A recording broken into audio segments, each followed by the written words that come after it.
This is part two of my videos about the Chinese calendar. In this one, we're going to talk about the lunar calendar and also how to read a 10,000 year calendar. I'll also show you some apps that you can use instead of reading a 10,000 year calendar, but I think it's kind of good to know how things were done, for hundreds of years up until the current time. If you haven't seen part one and you're not very familiar with the Chinese calendar, the link to it will be in the description for this video. So here we go. A reminder that the Chinese calendar has lunar aspects and solar aspects to it. So that's called a lunisolar calendar. And so there are lunar months that have to do with the phase of the moon, and there's solar aspects. The year is divided into 24 solar terms, is how it's usually translated in English, 24 GHE. And so in the last video, I did, discuss some of the differences between the two. And so some of this stuff, we're going to see it play out in the 10,000 year calendar and how this all works. So review part one if you are confused at this point. Okay, so as I'm sure you know, the moon has different phases, and ancient people always watched the moon and told time by the moon until at some point, I guess they thought it was not stable enough, and they developed, solar months in the West and also the 24 solar terms in ancient China.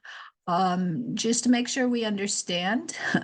There's a new moon, and I think actually it was originally called Shuo in Chinese. This term, Xin, which just means new moon, probably is a later term for it based on the Western name of the new moon. But that's the dark day. That's the day when there's like no moon visible, well, night. And that's always the first day of a lunar month. The first quarter moon is called a xiangxian, and that xian is the same character as for a wiry pulse, so that's kind of interesting.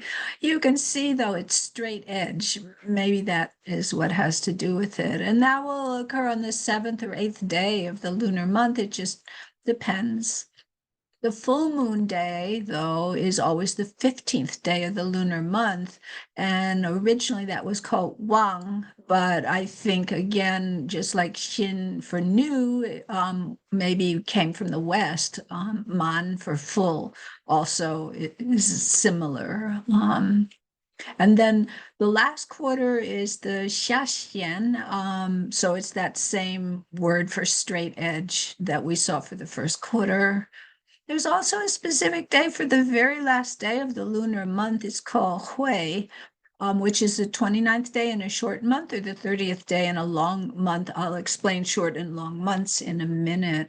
And so, actually by using the lunar calendar, you can tell what phase the moon was in when an event happened. Like if you look up your birthday information, you can see what the moon was doing by knowing what day of the lunar month you were born. So this thing called a 10,000 year calendar is a book, or, these days they're ebooks probably. And it's a set of tables of, one like page on both sides, like you open up the book and both sides of the page equal 1 year. And so these are tables that you can convert between the Chinese lunar calendar, between the 24 GHE or the 24 solar terms, the Western calendar. So it's really useful to, if you know today's date or your birth date, you can go into this and look up and find all the Chinese calendar information for it. It does have a lot of years, maybe 100 years. It doesn't have 10,000 years, but it does have a lot of years in it. And there are many different editions and many different versions of this, but they should all contain the same data. I know some of you are saying, but I don't read Chinese. And what I want to say to you is they're just 22 characters that you really want to know because they're 10 stems and 12 branches, which make 22 characters. And then a few more characters are useful, like the character for month and the numbers, so you can tell if it's the second month or the fifth month. But it's just rows and columns, so it's not very hard to read. There's no grammar or anything like that. So if you want to find one of these, I checked, and if you go to Amazon and you copy and paste these characters for 10,000 year calendar, then they have a number of them for $13 or $15 or various prices. So these are available for you. Also, if you have Chinese bookstores nearby where you live, then you could take these characters to the Chinese bookstore and they'll probably have one that you can buy.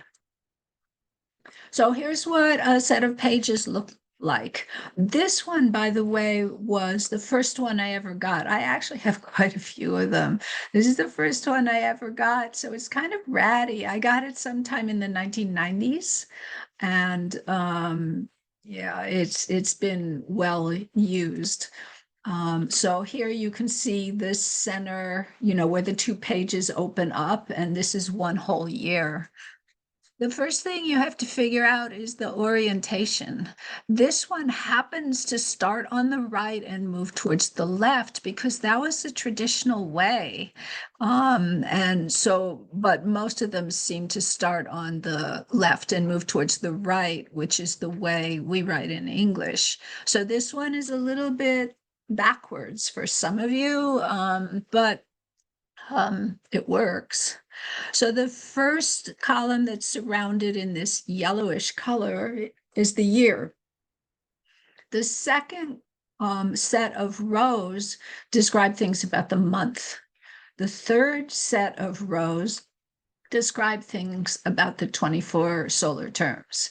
And the fourth large section goes over day by day, every day within the year. So that's kind of how it's oriented, but the year information sometimes is on the top of the page, or sometimes it would be on the left of the page. And so that's the first thing you have to figure out is where does it talk about the year? The rest of this stuff will be in the same order from top to bottom, although if it's the way that goes from left to right, then instead of the first month being on the right, the first month will be on the left. But, this is how they're set up. So let's look at the sections one by one. Even if you want to use apps and you don't want to use this, one of the things I think is useful for you to glance at this and understand it is like you get to see kind of the layout for the whole year and everything that's involved in a year on one page. So I still use this more often than I use an app, but we'll talk about apps later. So the first section, the part on the right in this calendar, sometimes on the top, sometimes on the left, is the section that has the year information. This 10,000 year calendar came from Taiwan, and Taiwan has a different system for numbering the years. In Taiwan, they start with the establishment of the Republic of China, which was 1911. And so this year page happens to be 1969, is just a random page that I selected, 1969. And that was the 58th year in the Republic of China calendar because 1911 plus 58 makes 1969. So, unless you're from Taiwan, you probably don't care about this thing. And of course, if it's from the People's Republic of China, it won't have the Taiwanese year. The next thing that we see on the year column is the stem and branch for the year. So this year, 1969, was a Yo year. Ji is yin earth and Yo is yin metal. So, that's the year. We see at the bottom that it's a rooster year. Every year is a rooster year. But it tells you, just in case you don't know that was a rooster year. And it does here tell you that it's 1969, which I told you this was the first 10,000 year calendar I bought. And I really didn't read Chinese at all then. So once I figured out the numbers, I wrote in 1969. I wrote in for all of the years. Just so I could find a page more easily. Many of them have the Arabic numerals, or, the ones we're used to using, many of them have it in this column. So, some of them you don't have to read the Chinese numbers. This thing on the left of this column, I don't actually know what that is. It has something to do with people's surnames. In certain years, certain surnames, I don't really understand. So, this isn't important for general stuff. It's something very specific. This little bit right here says that the Tai Sui is in the west. That is important for certain things like feng shui, but if you're doing medicine stuff, it's generally so important. It's in the west because Yo is associated with the west. Remember in the other video we talked about how the the Lopan, or the Chinese compass, has the 24 directions around it, and the Yo direction is due west, exactly west. And so this is basically another thing that if you know what Yo is associated with, Yo is the rooster, Yo is the west. So, it has some unnecessary information, but that's what's in this column. And when I was new at reading this, if there was information I didn't understand, I just, ignored it, like this Taiwan calendar stuff. Here, the stem and branch, it says the year sequence. So this is GO in the sequence of years. So that's what the year section has to say. The month section goes across the top. And as I told you, this calendar is like more traditional. So it starts on the right and moves towards the left. And so each of these columns is a month: the first month, the second month, the third month, and so forth until the 12th month. The first month, it doesn't use the number 1. It uses this character Zheng right here, but that just means in this context, the first month. And then it does use R, the number 2, for the second month, and San, number 3, for the third month. So, if you can read the numbers, but that's pretty simple. The second character says month. The third character has Xiao, or Da. Xiao means small, and Da means large.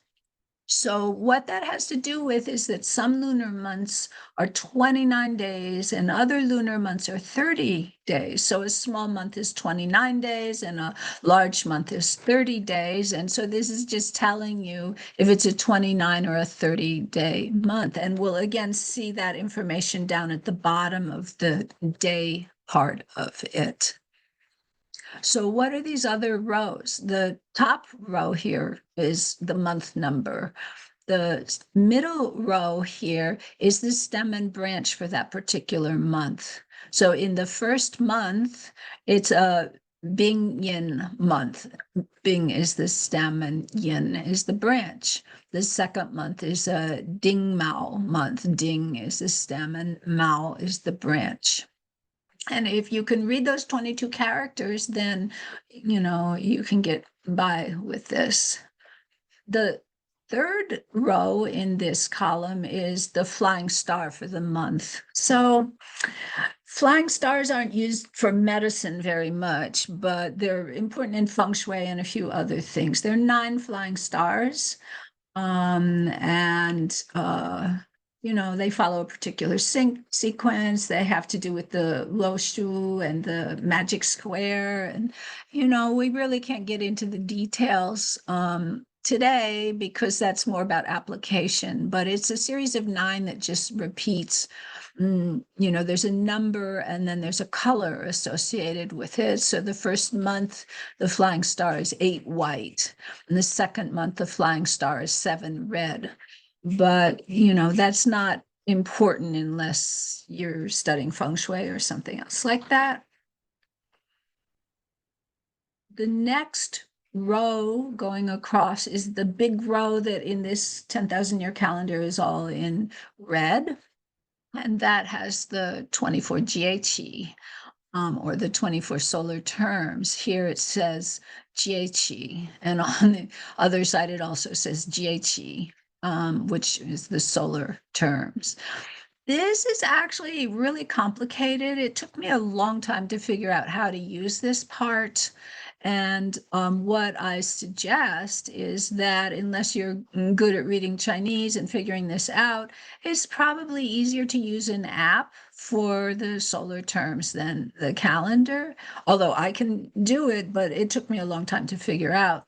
Or actually, if you Google 24 solar terms plus 2023 or whatever year it is, Google in English, it will show you for that particular year.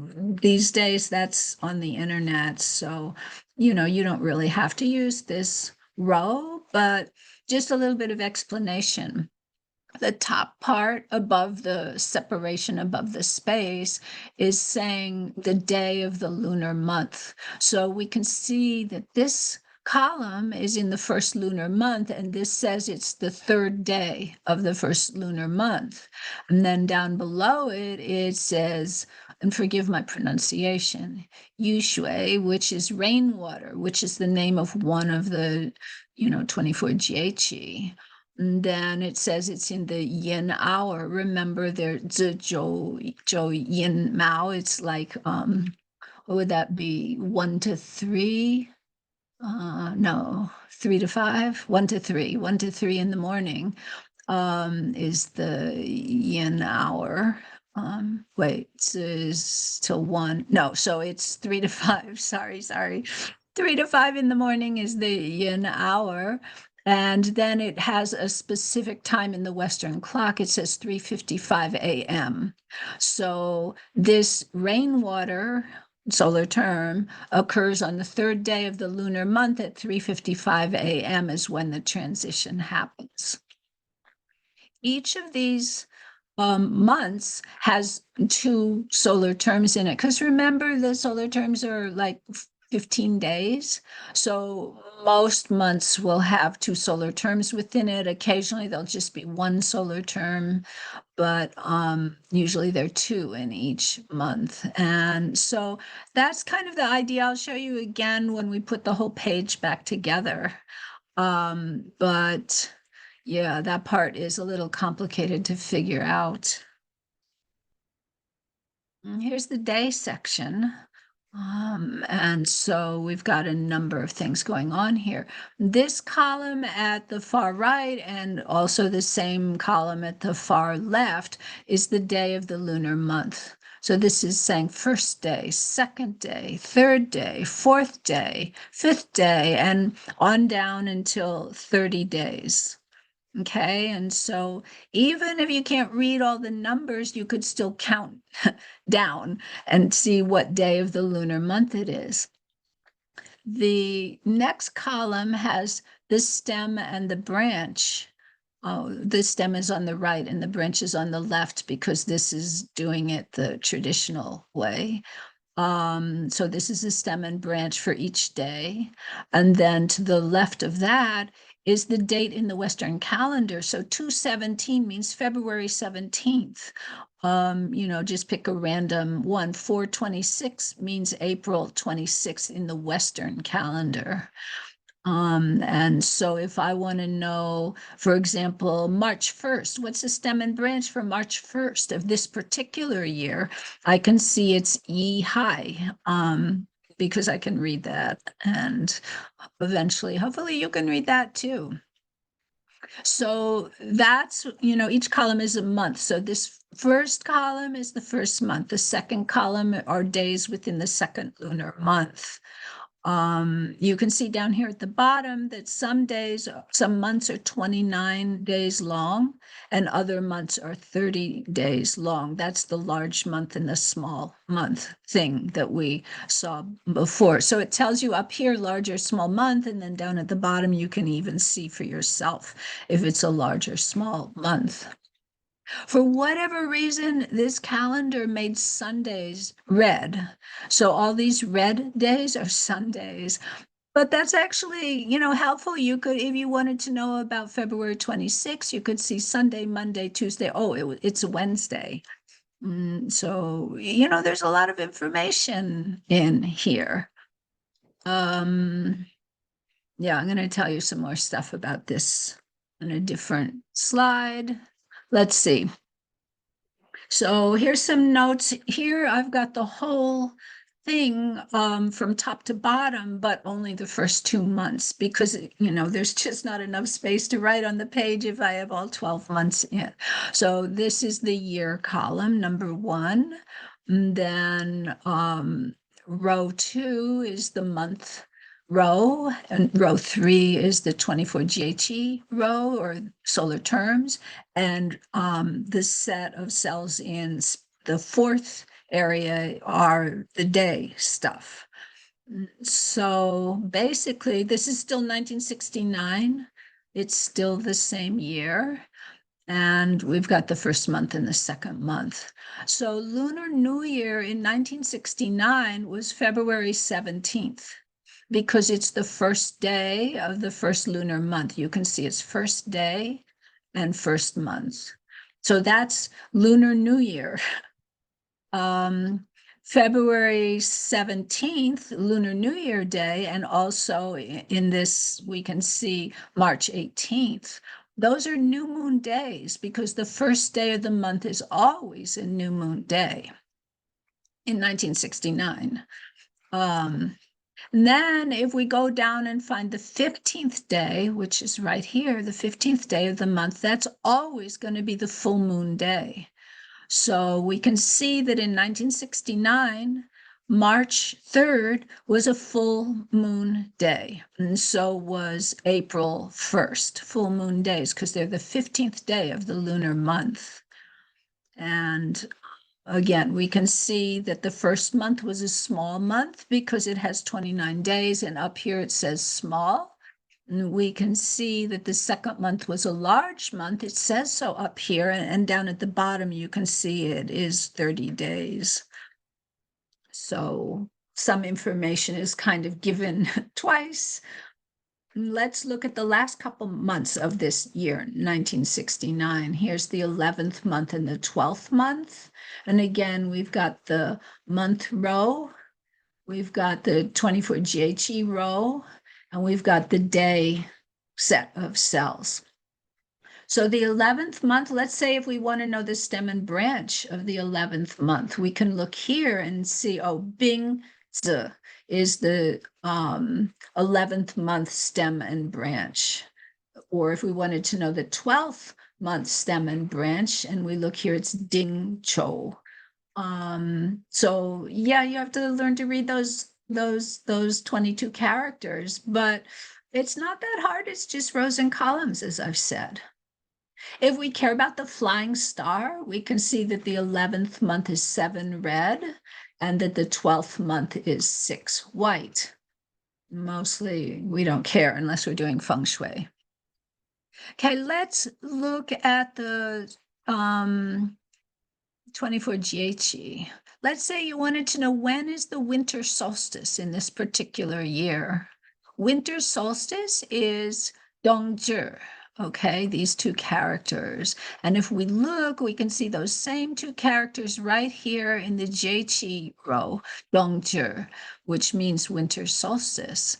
And then it says up here that it's on the 14th day of this particular month.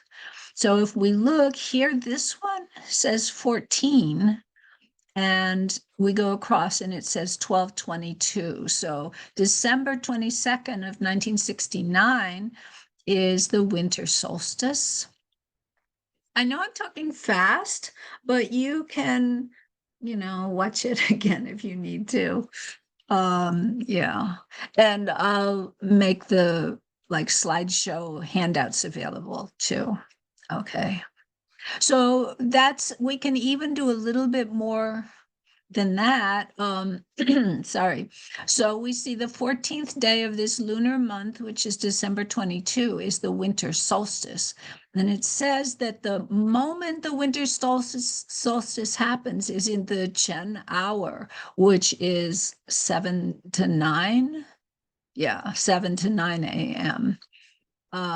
And it also says it's happening at 8:44 in the morning. So maybe you've noticed if you read about the solstices and the equinoxes, they happen at a particular time when it's just right at the maximum.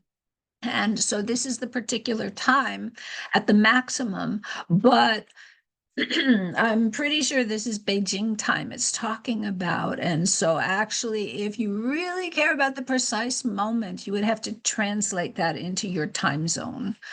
But mostly you don't really, care too much about the exact time. You care more about the day than the exact time.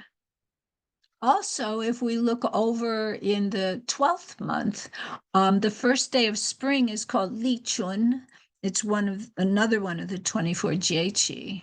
And so we can see it says Li Chun here.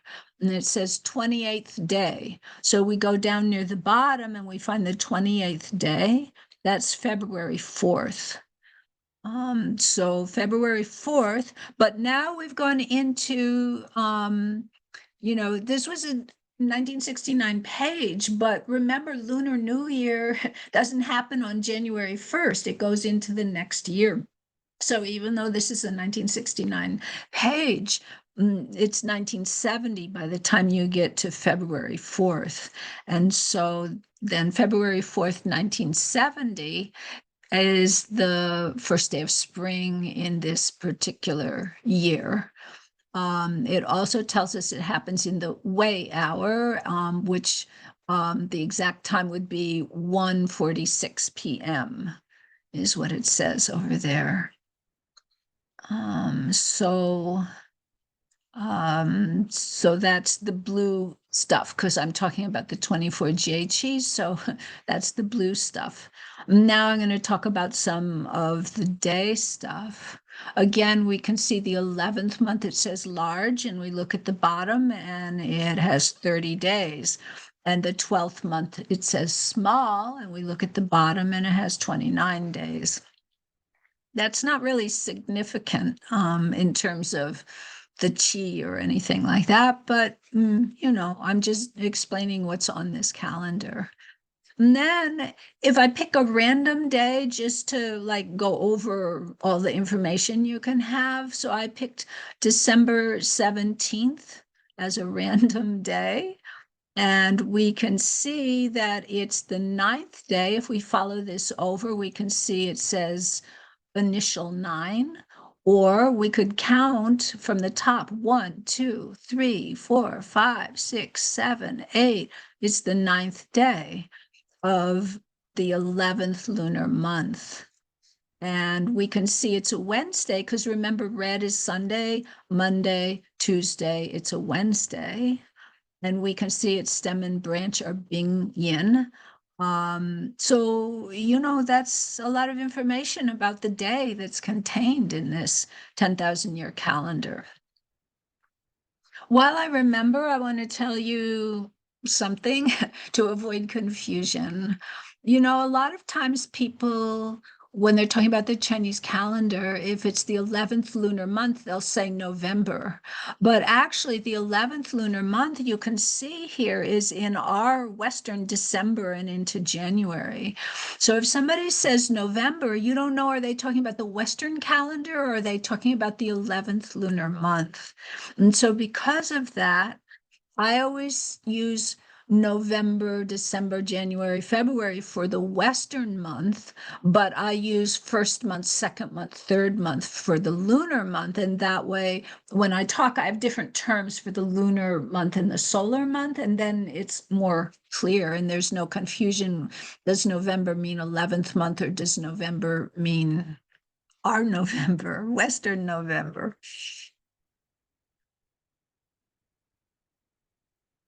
So the lunar months are of 29 or 30 days. 12 of them don't add up to 365 days. And so there's a few leftover days each year. And if you didn't do some kind of correction, then the first month of the year would eventually be, in the summer or in the winter or in the autumn. And the first month of the year has to be in spring, at the beginning of the spring.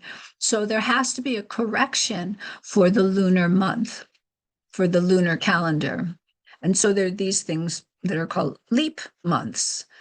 Just like we have February is sometimes a leap, has a leap day, the 29th. That's a different way of correcting. But for the lunar calendar, you need to add a leap month. And we saw in the last video that we need 7 leap months in 19 years in order to keep the calendar so that, the first month is in spring when it should occur. There's actually a rule. So the second new moon after the winter solstice will be the first month of the lunar year. I'll say that again.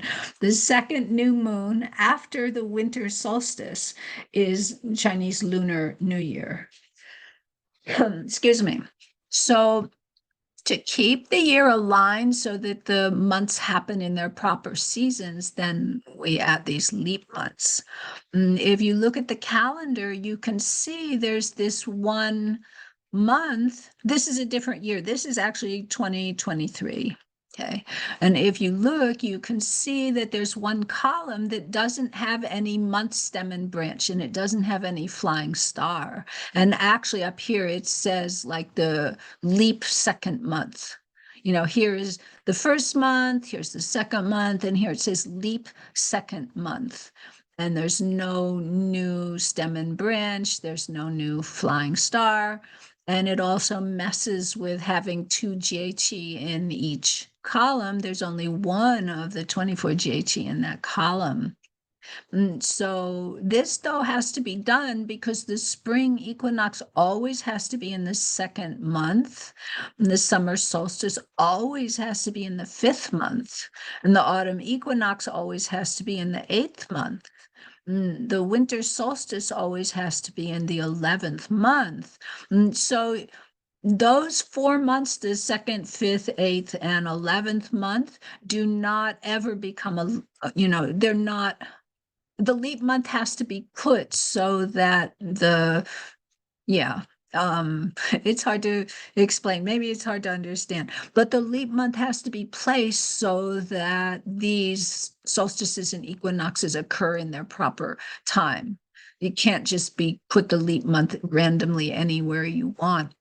And so somebody, figures out that, and I don't know how it's figured out where it goes, but like you just have to look it up in the calendar information to see.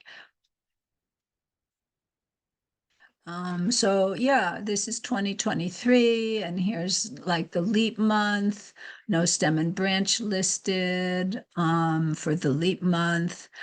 So the question is, if you're doing some kind of application for this that needs month information, how do you deal with a leap month? And unfortunately, I can't tell you the answer because different applications have different rules for leap months. And even the same application, different teachers might have different rules for how you deal with a leap month. So again, this is going to be specific for the particular use of it. In the general Chinese calendar, it's like a second version of the month it follows. So here it says second month, and then this is the second month leap month. But that's not the way it's used. Sometimes it's divided in half, and the first 15 days go with the previous month, and the second 15 days go with the next month. And, there are various ways it's dealt with. So it just depends on what you're doing. How is it dealt with? There's not one answer. Um, so that's the leap month. If it's an application that uses the 24 GHE, there's no leap month. It has no effect on the GHE because the GHE are like you put the year as one big pie and you divide the pie into 24 slices, equal slices. So there's no need for a leap month. But in the lunar calendar, there is. And so actually, probably to your delight, you can get a 10,000 year calendar in English. I've seen different ones that are laid out differently. So you might like one more than you like another, but this one is laid out the same way the Chinese ones are mostly. There are a few variations. Here I put the first month on the left rather than on the right, which is more comfortable for English speakers. Again, we have, the date. So January 22nd would be Chinese New Year in 2023. January 23rd, February 15th is the 25th day of that lunar month, and its stem is Ja and its branch is Chen. One of the differences is that I put the GHE down at the bottom instead of in the second row. But here's the information for the JQi. That's a little easier. You can see February 4th is Li Chun, the first day of spring. So you don't have to count what day it is. It tells you the day in the Western calendar.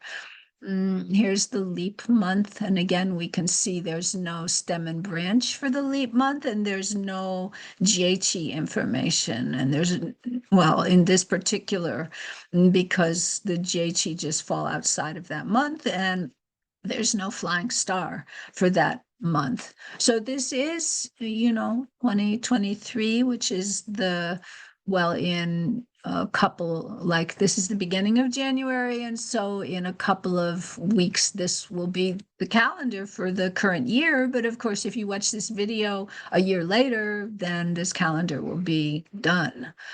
I'll tell you about this calendar. Let's see, how about on the next slide? Yeah.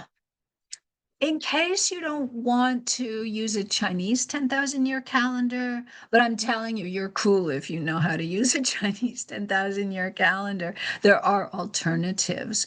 And so there are a couple of apps which I'll show you their strengths and their weaknesses in English. These are apps online.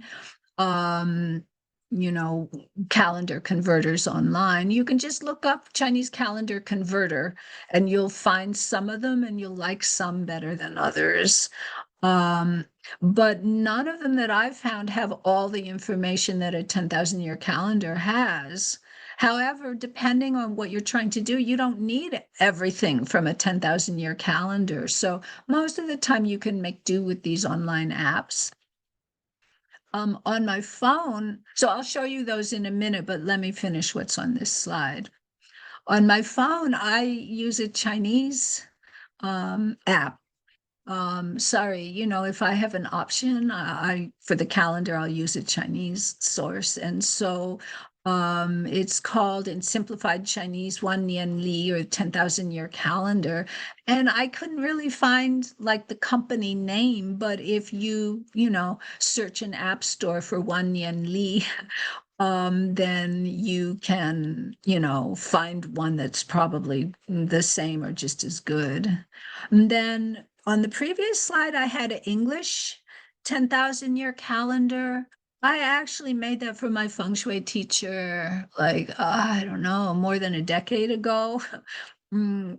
Tediously going through a Chinese 10,000 year calendar and putting it into English into a spreadsheet and so forth. So it's actually for sale here if you want one that's laid out this way. But there's also for free online resources. So I'm going to show you these couple of apps and how they work next. this is the first of the URLs I had on the previous slide. Properlycom, that's a Chinese calendar converter. And so you go and you can put in the date. It can be past, present, future. So today happens to be the day I'm doing this, January 4th. And then I can click convert calendar. But I found a problem. Okay, it says that, and here's one problem is it doesn't say Shincho refers to what? Does it refer to the day? Does it refer to, what? It actually is supposed to refer to the month. This is the 12th month, which is an ox month or a cho month, but actually this is a gui cho and it has shin cho. It has the wrong stem. Oh my goodness. And then it is the 13th day of the lunar month, which means that in 2 more days it will be the full moon. Yeah.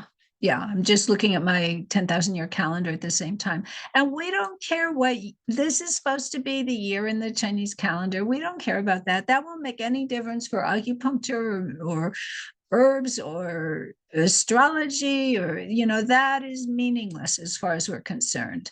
And then it does tell us that this is a Renyin year, which is correct because we haven't hit Chinese New Year for 2023 yet. And so yeah, it's been a tiger year, and it tells us that this is not a leap month.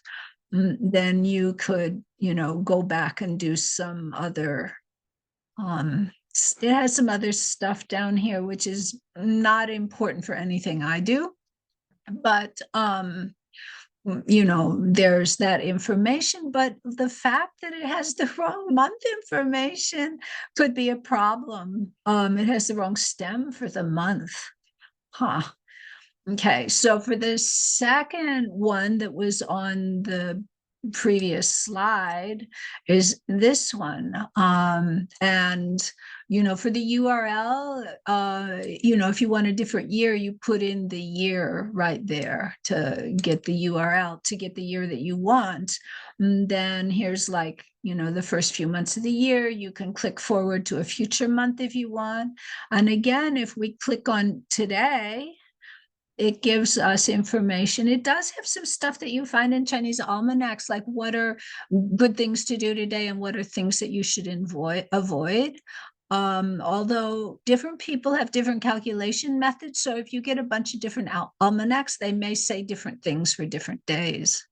And by the way, if you do that, you also need to factor in a little bit for the person, because even though today is supposed to be good for tearing down a building, if it is bad for you personally, it's still not going to be good for that. So you do have to factor in some personal stuff when you're doing day selection.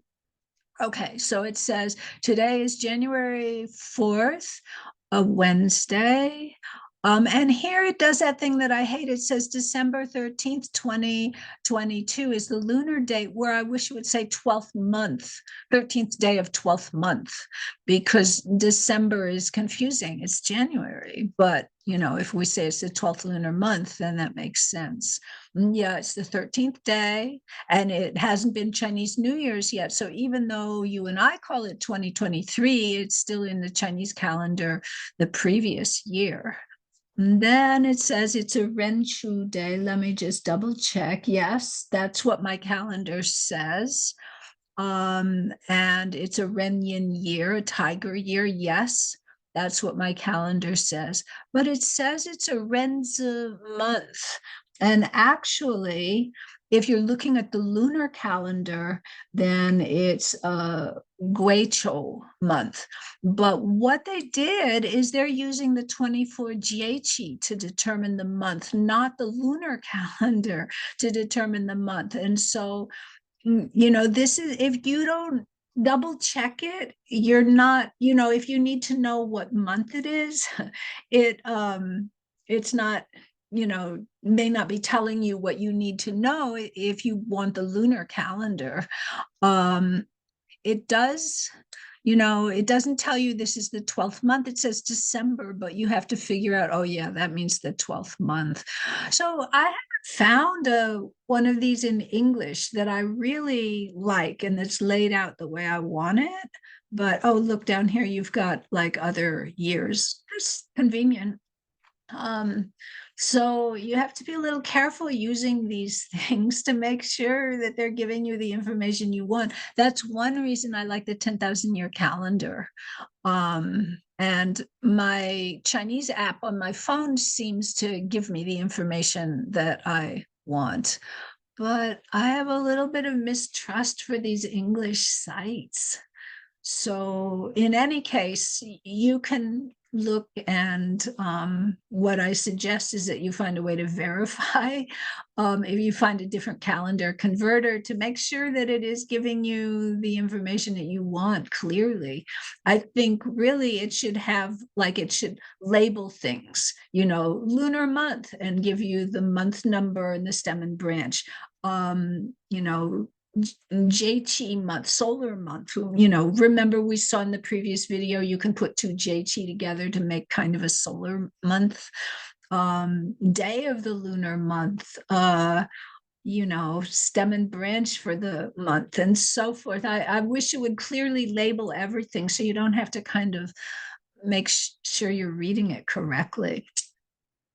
So, okay, back to, I have a couple more slides in the slideshow. So that's my discussion of the 10,000 year calendar, and especially the lunar aspects of the calendar. I hope it's useful.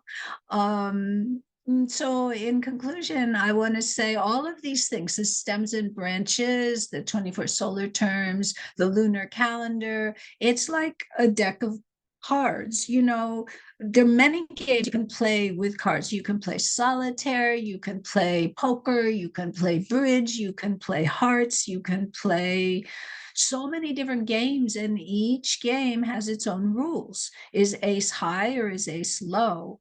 Do you care about things being of the same suit, or does the suit matter? How many cards do you deal out? So even though you're using the same deck of cards, you have different rules and different assignments of value and different usage for each different game. So all these different apps, whether it's Zuido Shu, or whether it's Four Pillars, or whether it's Feng Shui, or whether it's day selection or whatever, each has its own set of rules. And sometimes you use the lunar calendar, sometimes you use the Jieqi, the solar terms, sometimes you use the month number, sometimes you use the stem and branch of the month, and each has its own rules. Each has a different way of dealing with the leap month if it's using the lunar calendar. And so you can't have a rigid mind. You have to, just like you can play different card games at different times, you can use these for different applications at different times, but each will have different rules. There's not one way of doing things. And even with different teachers, there's more than one way of calculating things. So, this is just a deck of cards. The stuff I've given you, I haven't given you any apps, any applications. I haven't given you any games yet. I'm contemplating making another video where I can give you a relatively simple calculation method application. So, stay tuned for that. But that's the thing, is these have to be used flexibly and differently for each different thing that you're doing. Oh, why won't it turn the page? There we go. Sorry. So yeah, thank you for watching. And while there are no particular applications so far from these, I hope it gives you the background to understand stuff about the Chinese calendar, and I hope that you'll play with it. These calculation arts are really quite fun and interesting, and I don't take predictions necessarily like as like it has to happen and it's fated to happen, but it's still fun to play with. I have a little bit of skepticism, but I still enjoy playing with these kinds of things. So I hope I've given you the tools for that. And, I've listed a few things that some of this information can be used for, but there's so much more than this. Medically, there's stuff like Wu Yun Lu Qi, which is this predictive epidemiology calculation. Is really complicated. I'm not into that. Oh, the word chi is in the wrong place. Sorry about that. This word chi goes up next to the word six. There's also things like Zhu Liu and Fei Teng Bafa and Lingui Bafa, which are methods of chronoacupuncture selecting points based on the time of day that use this kind of information. Day selection, which has medical uses as well as non-medical uses. Yeah, day selection is used to select the best date for a wedding or a grand opening, but also if someone needs to have an operation or some kind of procedure, it doesn't hurt to select a day that is good for the procedure and good for that individual. I've mentioned before some so-called astrology, Zuedo Shu and Bazi, the 8 characters or 4 pillars. This information is used in feng shui. Space and time relate to each other. And so, there are calculation methods of feng shui like Xuan Kong feng shui and the 9 flying stars type feng shui and so forth. Mei Hui Yishu plum flower calculation, which I personally like that and have fun with that. And there all of these have medical uses. You can make medical predictions with Zuedo Shu or with Bazi. You can kind of see tendencies in health in these things. Feng shui can affect your health if you're sleeping in an area that has some kind of bad qi for you. It can cause conditions if you subscribe to feng shui. Mei Hui Shu, you can make medical calculations and predictions. And so yeah, this is fun. Play with it. And maybe I'll see you with another video about something that's called Xiao Liu Ren. Yeah, so that's it. Okay, humans, talk to you soon. Bye.